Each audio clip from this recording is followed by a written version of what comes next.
અને મારા જય શ્રી કૃષ્ણ. આપ સર્વેનું મારી યુટ્યુબ ચેનલમાં હાર્દિક સ્વાગત છે.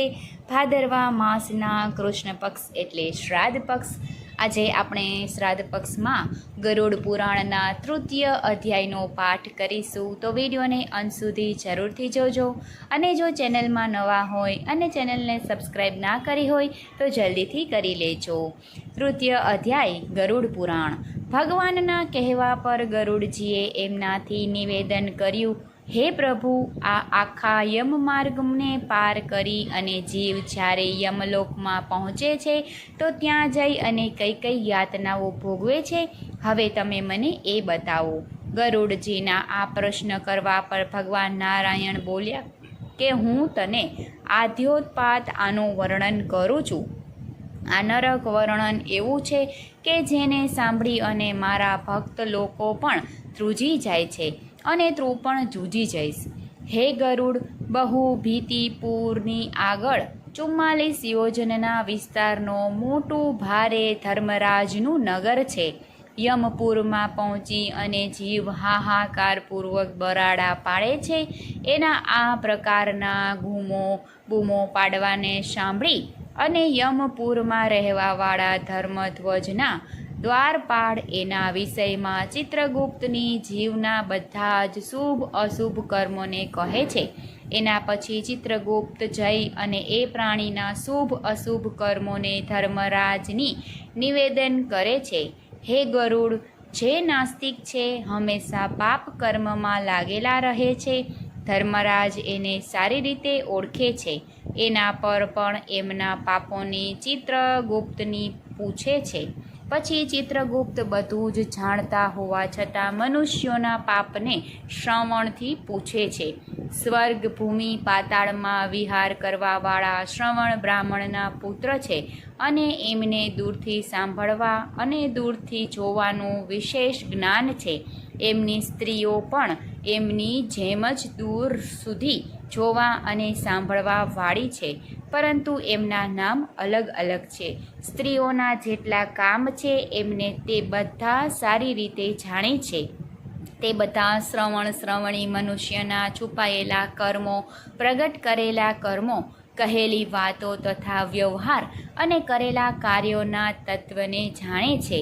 તે બધા એ જ રીતે ચિત્રગુપ્તથી કહી દે છે. ધર્મરાજના દૂત મનુષ્યનું મન, વચન અને શરીરથી કરેલા શુભ અશુભ સંપૂર્ણ કર્મને સારી રીતે ઓળખે છે.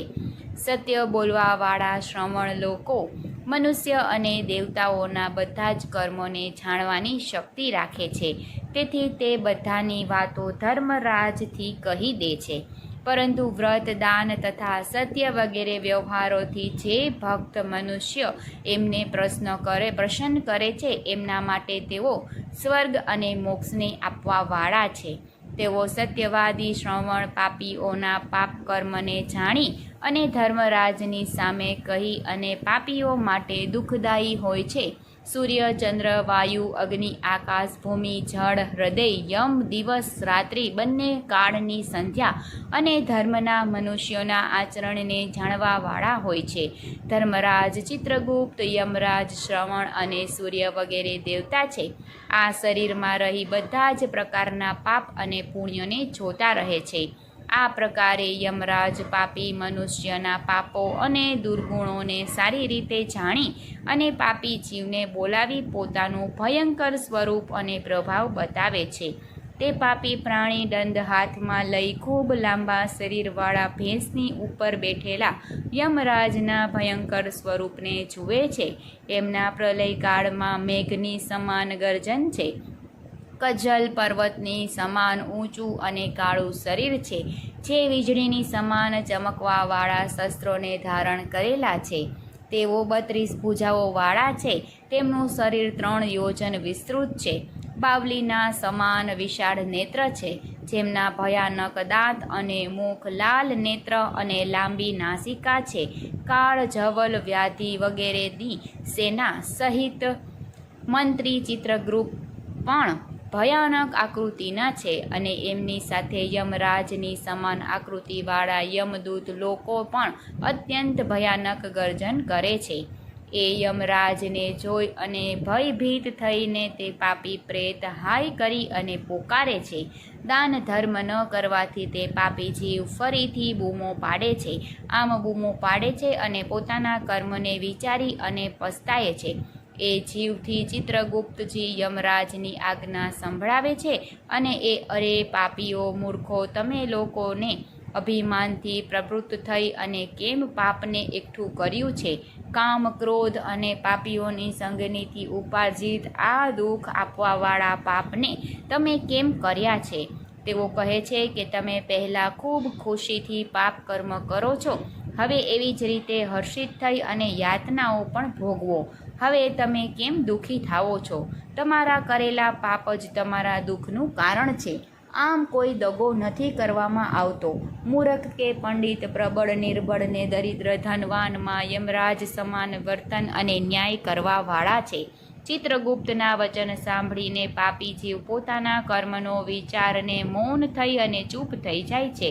ધર્મરાજ પણ ચોરની જેમ બેઠેલા એ પ્રાણીઓને જોઈ અને એમના માટે શુભાશુભ કર્મોના યોગ્ય દંડની આજ્ઞા એમને આપે છે. એ સિવાય તેઓ નિર્દયી દૂત પીડા આપી અને કહે છે કે હે પાપી નિર્દય, તમે ઘોર અને ભયંકર નરકમાં જાઓ. યમરાજની આજ્ઞા મેળવી અને દુર્દર, પ્રચંડ, ચંડ વગેરે દૂત એ બધા જ પાપીઓ એક ફંદામાં બાંધી અને નરકની તરફ લઈ જાય છે. ત્યાં સળગતી અગ્નિની સમાન મહાવિશાળ એક વૃક્ષ છે. એનો વિસ્તાર 5 યોજનો છે. 1 યોજનની એની ઊંચાઈ છે.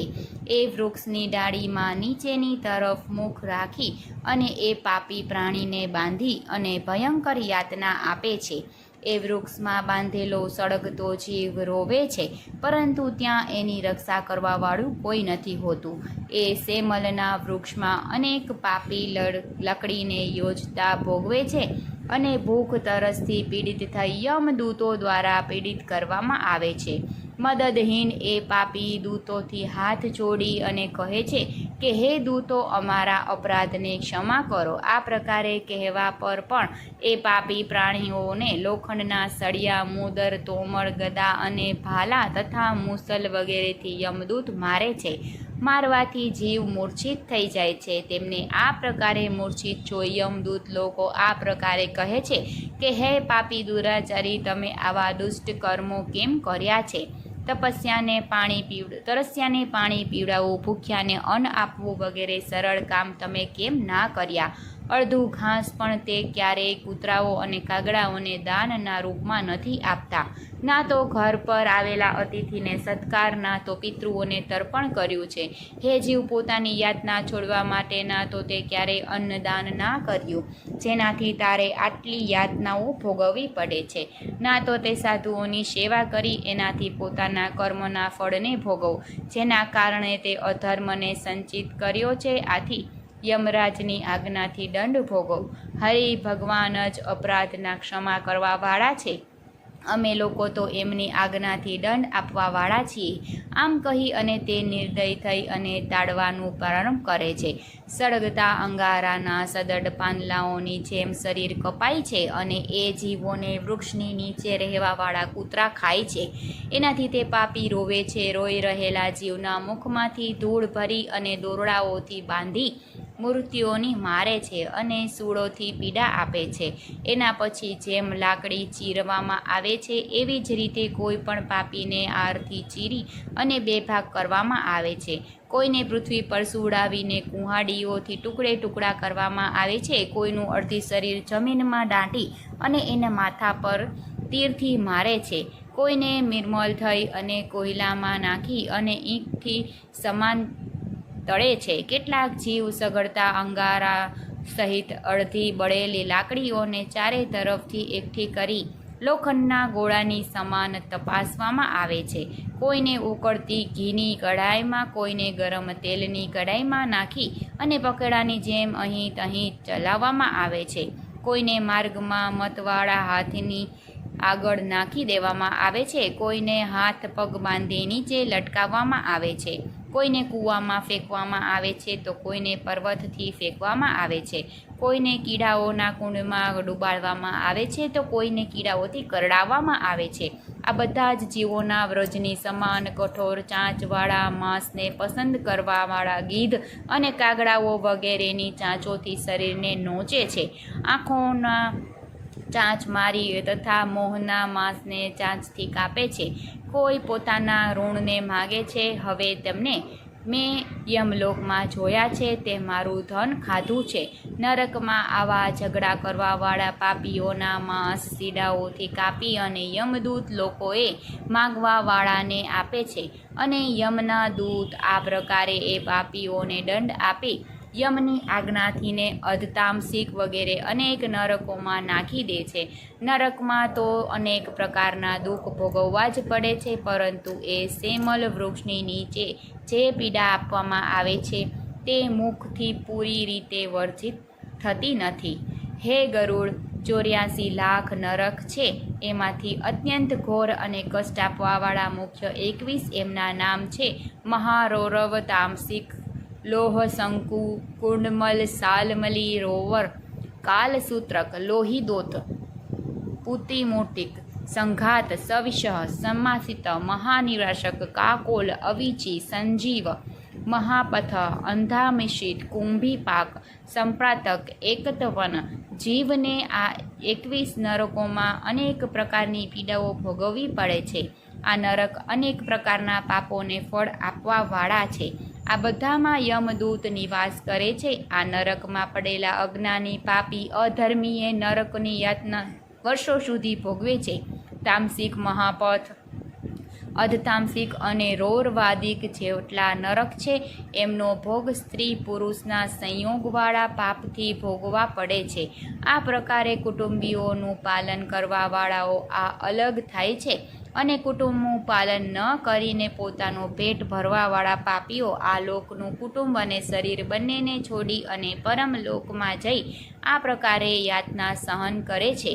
એમના પાપનો ઘડો ભરાઈ ચૂક્યો છે. આ બધા એના ફળ ભોગવે છે. આ બધા જ પ્રકારના દંડ સ્વરૂપ ફળને ભોગવી મનુષ્ય ભોગવવાવાળું શરીર અહીં છોડી અને દ્રોહરૂપી પાપનું સંબલન લઈ અને અંધકાર સ્વરૂપ અંધમત નરક પામે છે. કેટલાય એવા છે કે જે ફક્ત ધર્મથી જ કુટુંબ પાલન માટે તૈયાર થાય છે. જે જીવ ઘોર અંધકારના સ્થાન અંધમદિત નરકને જોવે છે, જેને મનુષ્ય લોકમાં જન્મ મળે છે, તે પહેલાં યાતનાઓને ભોગવી અને પછી પવિત્ર ભૂલોકમાં આવે છે. આ રીતે યમલોકનું આ સ્વરૂપ અત્યંત ભયાનક છે. હવે આના પછીના વિડીયોમાં આપણે ગરુડ પુરાણનો 4th અધ્યાય શ્રવણ કરીશું. 3ય અધ્યાય અહીં જ પૂર્ણ થાય છે.